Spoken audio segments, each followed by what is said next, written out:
Well, hello everyone. Welcome to another podcast, another Work the Program podcast. I'm here with Pastor Mark Isaacs. I'm Rufus Howe, and we have a very interesting person to talk to you today about. He's someone that I've bumped up against in my travels in Europe especially, but also in some reading that I've done. But Pastor Mark, in one of his PhDs, actually wrote about this man in his dissertation and has written a book about this man. And I've been saying this man. So who are we talking about? Dr. Albert Schweitzer. So let me talk about why I'm doing this. I like to focus in on all history is biography. I think Hegel said that. I like to read biographies of great men and women, hoping that maybe some of that will rub off on me. So I wrote a book about Albert Schweitzer, and it's still sitting there in the manuscript. I wrote it in 2009. I need to clean it up and get it to an editor and get it published sometime. But I also wrote a book about Max Weber. I'm also interested in people like Sir Richard Burton, not the actor. Maybe we'll do a whole whole podcast on him. I also like Alexander von Humboldt, another interesting character. So let's do Albert Schweitzer today. I want you to say something. Anybody ever heard of Albert Schweitzer before? Most people would say no.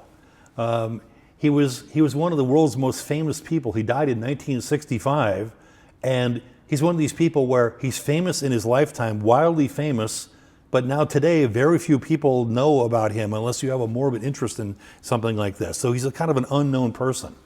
Now, I start with this question. What is a saint? What is a saint anyway? A saint is someone who believes in Christ and who not just believes but acts on that. And it's good for Christians to read about lives of saints. Dr. Martin Luther says, we don't pray to saints, but we read about their lives to see what it looks like to be a Christian at this time in history.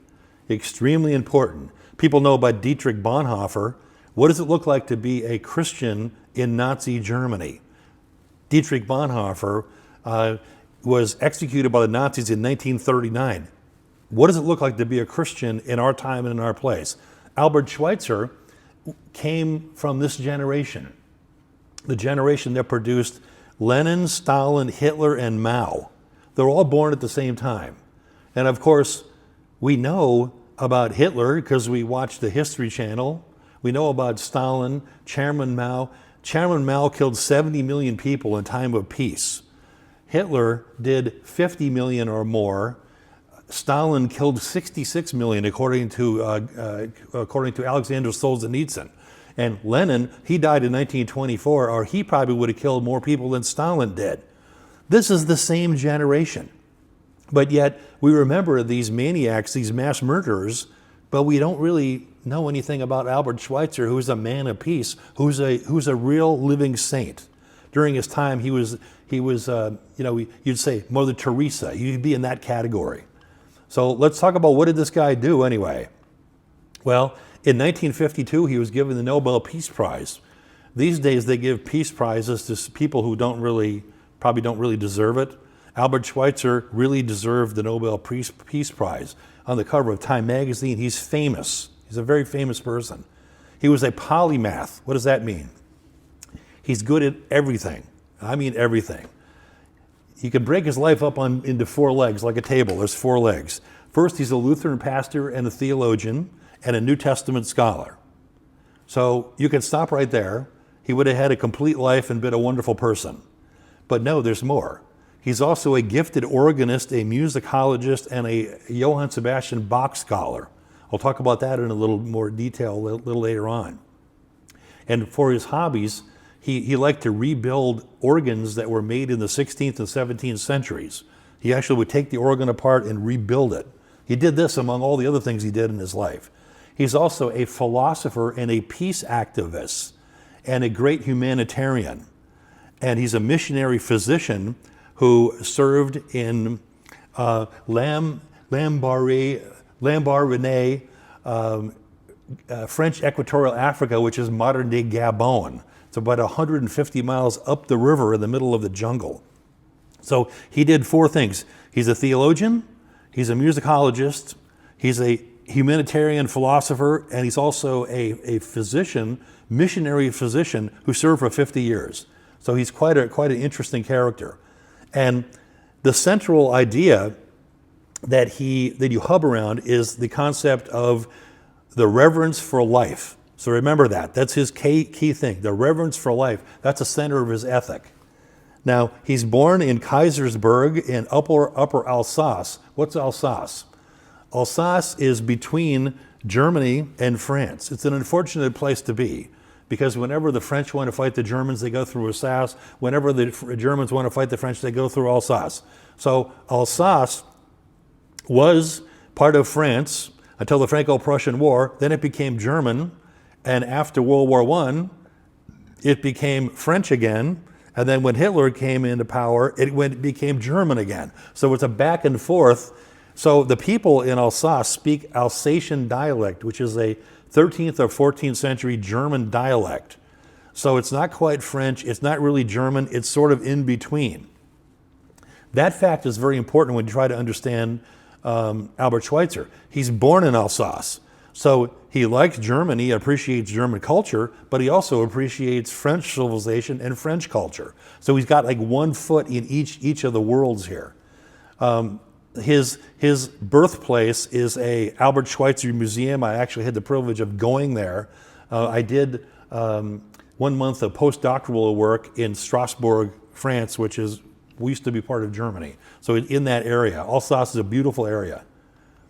And his father was a Lutheran minister, and his mother was a devout Christian, and they had a perfect middle class life. He was raised in a normal household, in other words, and he lived in a town called Gunsbach, which is in Alsace, and that's the house that he grew up in is now the head of the Albert Schweitzer Institute. It's an international charity. So it's a museum. So that's still an active place. So he's remembered in Alsace.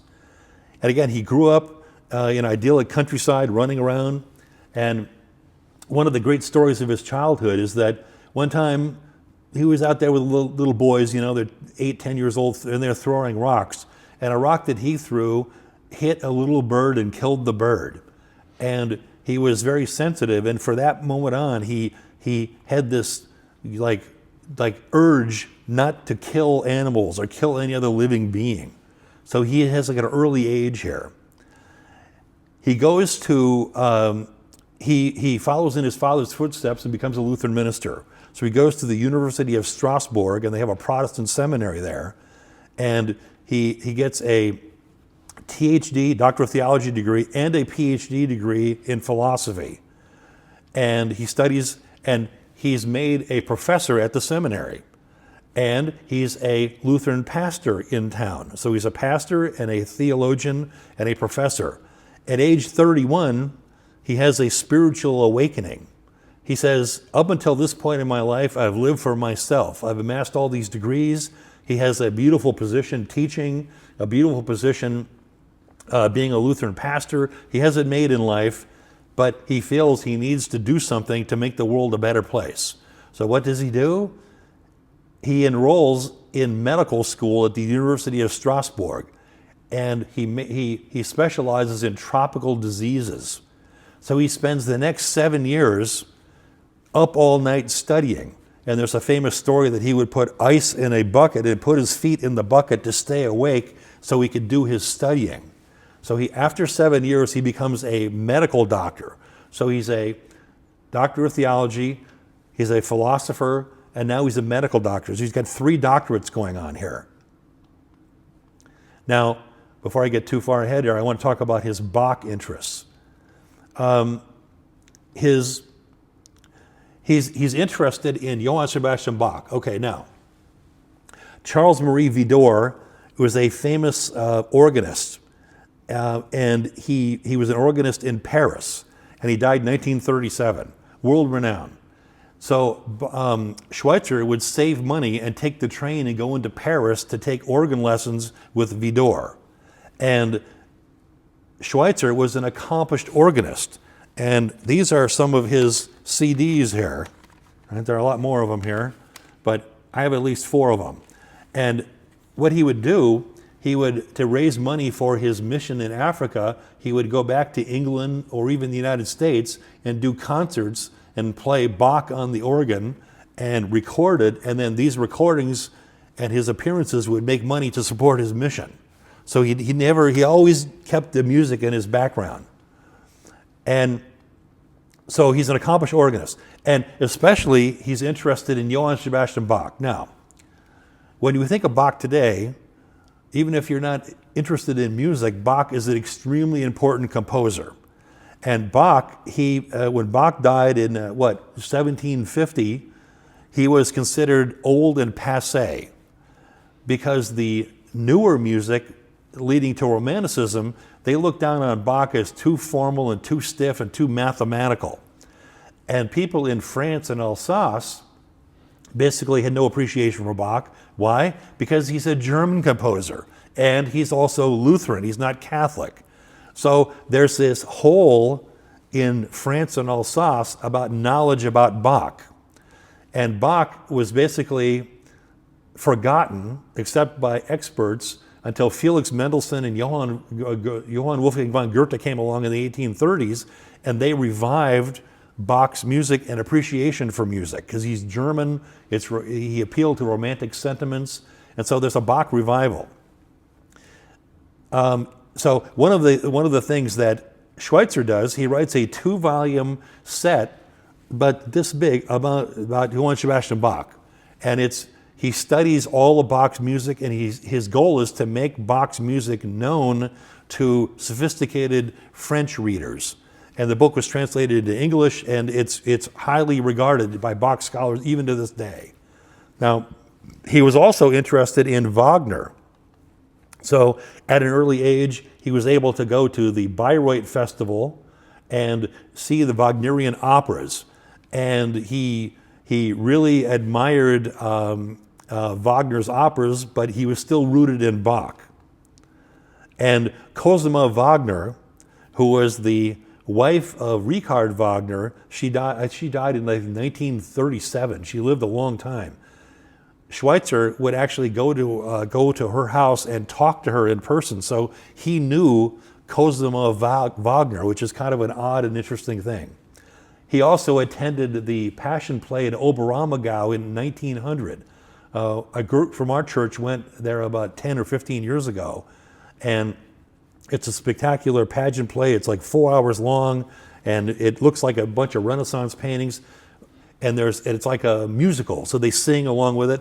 So Schweitzer was not impressed. He liked the theatrical aspect of it, but he didn't like the music. He thought it could have been better, which is kind of interesting. So when he ends up going to French Equatorial Africa, he brings a specially designed piano with him that resists humidity and it won't rot away, because a regular piano would not survive in tropical conditions. So he would practice that for 50 years in the jungle to keep his hand in it. Very interesting man. Why did he want to go to Africa? In the town of Colmar, there was a fountain, a series of statues commissioned by Bartoli. Who's he? He's the one who did the Statue of Liberty. He was from Colmar, Alsace. So one of the statues that he does is an African man, and he's lounging, and it's supposed to be the four corners of the world, and he represents one of them. And he literally fell in love with the statue, the noble countenance of the African's face, the muscle tone, and so on. And he went there when he was a little kid, and he saw this. In fact, here's a quote here that Albert Schweitzer writes. Bartoli carved in stone a black man who is one of the most moving creatures of his chisel, a Herculean figure with a sad and meditative face. I was very concerned about this black man. Every time I went to Colmar, I looked for him for an opportunity to contemplate him. His forehead spoke to me of the sufferings of the African continent. So he was inspired to go to Africa because of this statue that Bartoli had in Colmar. Now, what happened to the statue? It was destroyed in 1940 by the Nazis when they invaded Alsace. So you had this beautiful statue, it's all wiped out. And nothing is, the head was able, they were able to save the head, and that's on display at the museum in Colmar. So what a sad thing. And in Schweitzer's library, he had a marble, a plaster bust of the head with him at all times. So it's almost like it inspired him to go to Africa and to help the African. All right, now let's talk about the hospital. He graduates from the University of Strasbourg with a medical degree. He raises some money, and he looks to Africa, and he goes, where's the greatest need? It's French Equatorial Africa. It's right on the equator. It's modern-day Gabon. And he goes up the river about 110 miles with canoes, paddle canoes, and there in the jungle he establishes his hospital. Now, why is this an odd thing to do?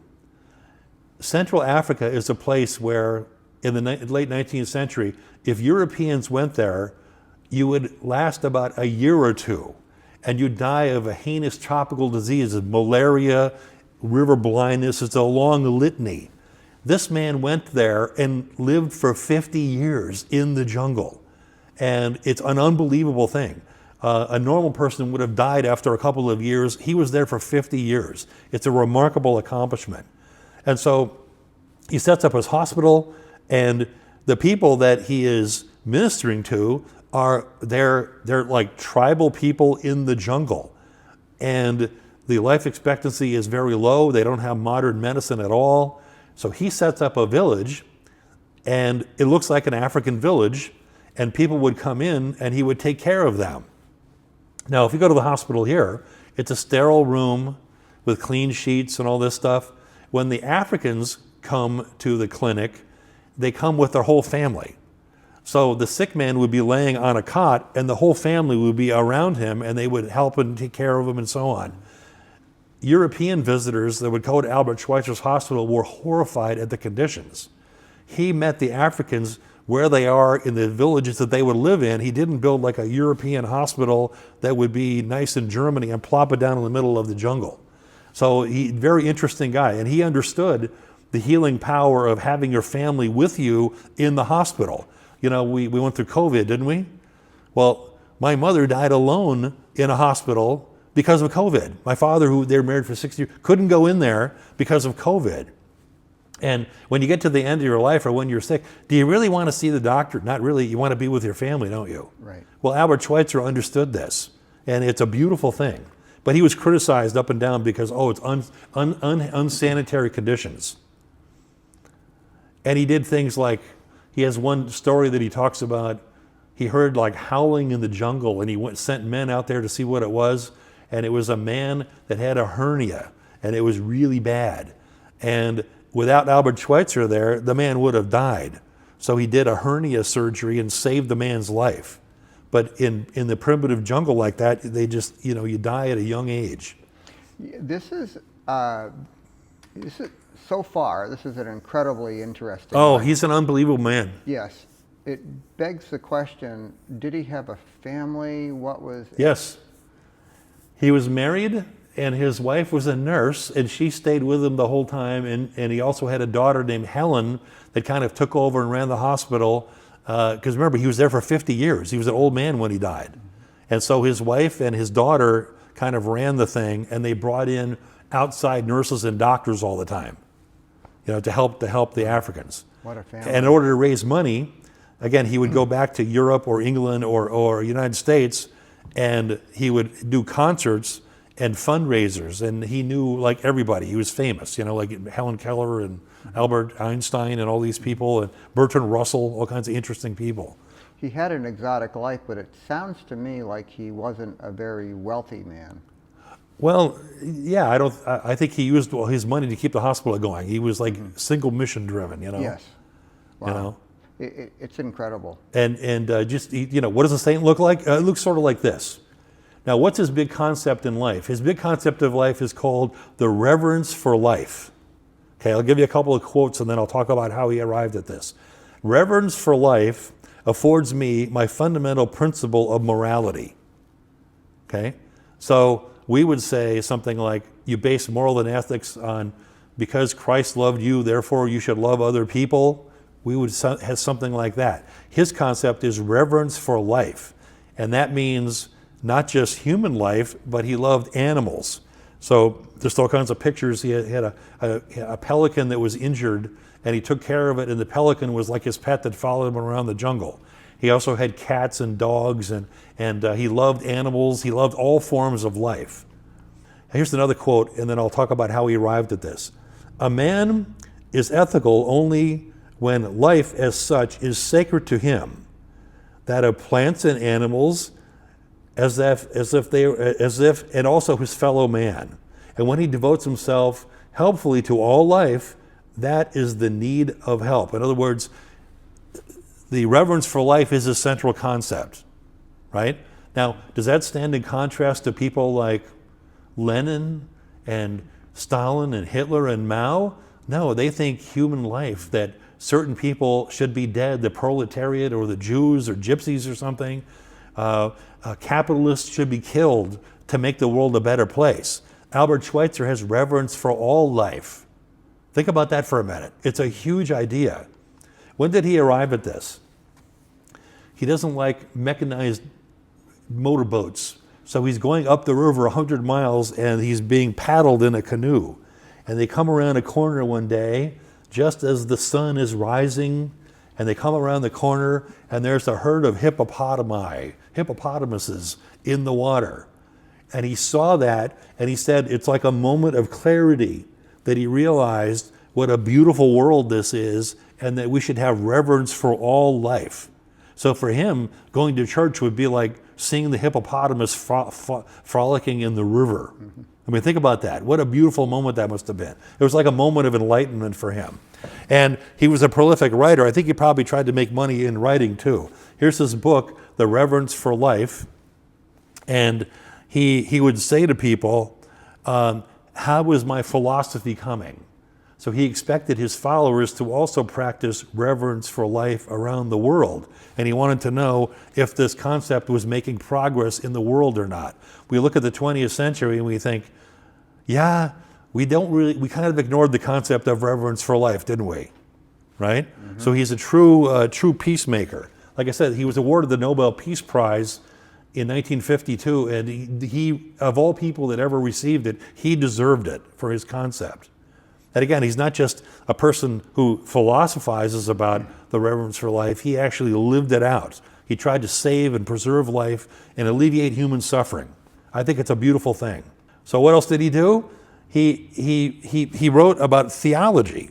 So in the theological world, he wrote The Quest for the Historic Jesus. Okay, what is that all about?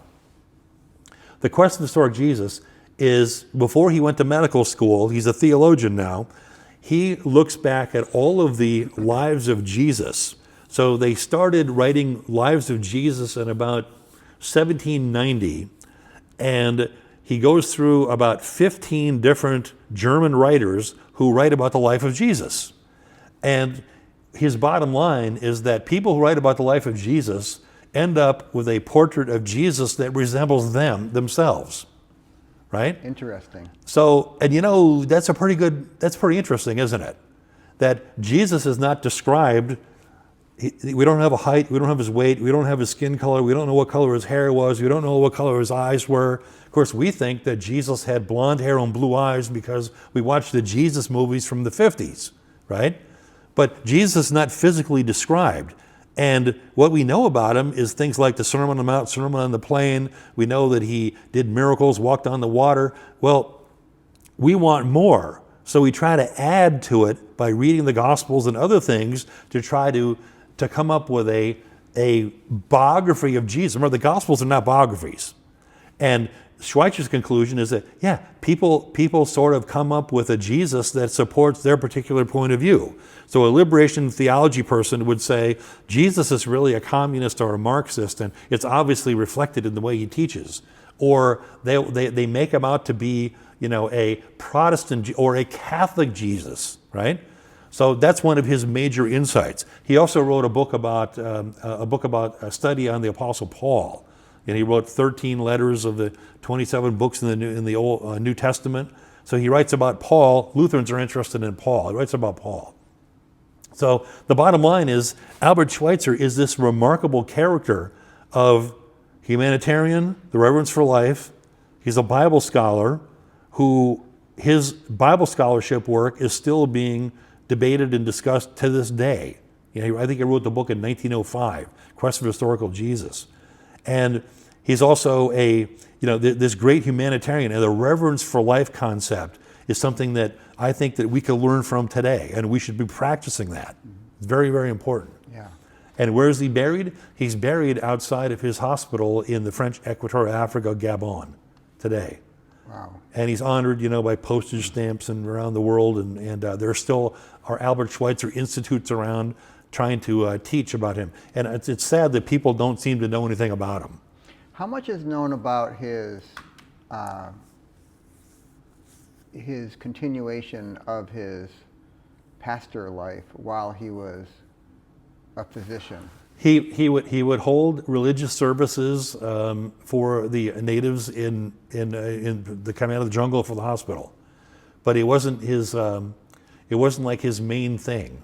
He wasn't like the old thing in the Salvation Army. You do the sermon first and then give them food. He's a Christian. He'd read the Bible and he would do a service, but it wasn't like the big thing in his life. He was doing it for the reverence for life, which he thought was bigger than Christianity. He's sometimes people criticize him saying, "Oh, he admired Gandhi and some of his spiritual teachings are almost Hindu-ish," and he admired Jews and he's very broad in his religion, and it's almost to the point where his reverence for life concept is his religion. See how that works? Humanitarianism. What do you think? Do you think that he did go broader? He definitely did. Yeah. Yeah, and a lot of times Orthodox Christians are kind of offended at that he's not, he's not a good old-fashioned Lutheran who did law and gospel and the two sacraments, and he didn't try to make Lutherans out of the Africans in Gabon or French Equatorial Africa. He ministered to them. He did the medical stuff first because he's a humanitarian and reverence for life. He's not a denominational person. And sometimes I think evangelizing is what you're talking about. Yeah. Is sometimes to me it's more powerful when you're not overtly evangelizing. You can expose people who haven't been exposed to Jesus or Christianity, but not be too overt about That would have it. been his approach. He would have said, these people, they worship, they're animists. They worship, nature, and he just wanted to alleviate human suffering in a world of suffering. Again, the 20th century. Just think of and he was a POW in both World War I and World War II, because the Germans regarded him as a threat and the French regarded him as a threat. So at different times he was held by the authorities, and he just wanted the reverence for life. He wanted to help people. He's a humanitarian. He's not a nationalist of any kind. And of course, in the 20th century, not being a nationalist is not a good thing. Do you think he passed away 70? Yeah, 1965. About 70 years ago. And he's not that well known today, as you said at the top of this podcast, but do you think he has a legacy? Do you think people today would benefit? I think his legacy is tremendous, and we should pay attention to people like him rather than being Hitler obsessed or obsessed about Stalin or Lenin or Mao. That's really awful, isn't it? The world fixates on mass murdering maniacs and a man of peace who tried to make the world a better place in his own way. He's forgotten now. It's really it's an indictment on our society, I think, that we don't know more about him. We should cherish and love people like this and hold them up to be moral examples to people. We need to be more like Albert Schweitzer and Mother Teresa than we need to be political activists like Stalin or Hitler or something. Yeah, absolutely. It's really, he's an amazing man. Well, thank you for bringing him to us today. Did you have any parting comments? Just that, you should read a little Albert Schweitzer. It would do you some good. Again, this is his book, Reverence for Life, good place to start. And just sort of think about that. And I think he's a remarkable man. Great. Well, thank you for sharing Dr. Schweitzer with us. It's an honor. Yes. Well, thank you so much for being with us today. We appreciate you listening to us or watching us here in the Württemberg, St. Paul's Württemberg Church here in Rhinebeck, New York. We ask you to please like and subscribe. We like to get this out to as many people as possible. And until the next time, God bless. Thank you.